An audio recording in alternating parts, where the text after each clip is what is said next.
La maîtrise de la contamination dont nous allons parler aujourd'hui a probablement commencé pendant la Deuxième Guerre mondiale, quand les ingénieurs de Los Alamos mettaient au point la bombe atomique. L'élimination des particules dans l'air a suivi le développement des filtres absolus ou EPA, filtres à très haute efficacité destinés à supprimer le plus grand nombre possible de particules atmosphériques. Un cheveu humain, par exemple, mesure environ 100 microns de diamètre. Quels sont donc ces contaminants ? La principale source de contamination est le corps humain. La régénération naturelle de la peau détache des cellules qui se dispersent dans l'atmosphère.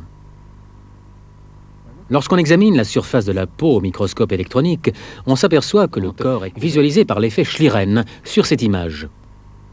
On constate ici une convection à proximité du sujet immobile à la température normale de la pièce.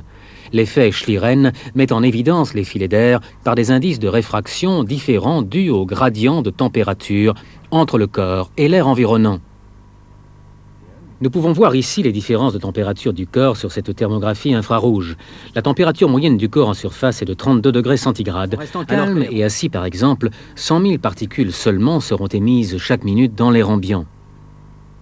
Bougez les bras, tournez la tête, et cette quantité s'élève à 500 000 particules par minute. Augmentez l'activité en pivotant, remuons les bras, les mains, la tête, et on disperse alors 1 million de particules par minute. On dit que l'air circule en flux ou régime unidirectionnel. Le mouvement d'air ultra-propre vertical a l'effet d'un piston repoussant les particules en suspension dans l'air au travers du plancher perforé et les amène vers les batteries de filtres. Comme le montre cette image, les filets d'air divergent très légèrement dans une salle à flux vertical. Une personne se tenant dans le flux d'air augmente cet effet en créant un mouvement symétrique en forme de cloche autour de son corps. Les tenues de salle propre sont tout à fait spécifiques et, pour les zones les plus sensibles, comprennent presque toujours une cagoule. Une combinaison souvent portée par-dessus des sous-vêtements appropriés et des surbottes. La bouche est une autre source importante de contamination. La toux, comme les éternuements, émet une grande quantité de contaminants et de façon de microcircuits identiques sont réalisés sur une seule tranche, découpée ensuite en éléments individuels.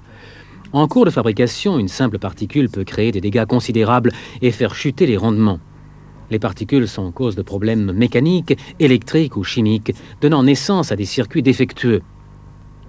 Un des facteurs contaminants en microélectronique, comme dans d'autres domaines, est l'électricité statique, des charges électriques. Les opérateurs sont reliés à la masse par un bracelet au poignet ou à la cheville qui évacue les charges sans risque vers la terre. Le revêtement de sol utilisé dans ce cas-là est de type antistatique. La maîtrise de la contamination intéresse d'abord les personnes et la façon dont elles contaminent involontairement. Travailler en salle propre avec ces équipements et tenues spécifiques demande un niveau important d'autodiscipline et de responsabilité.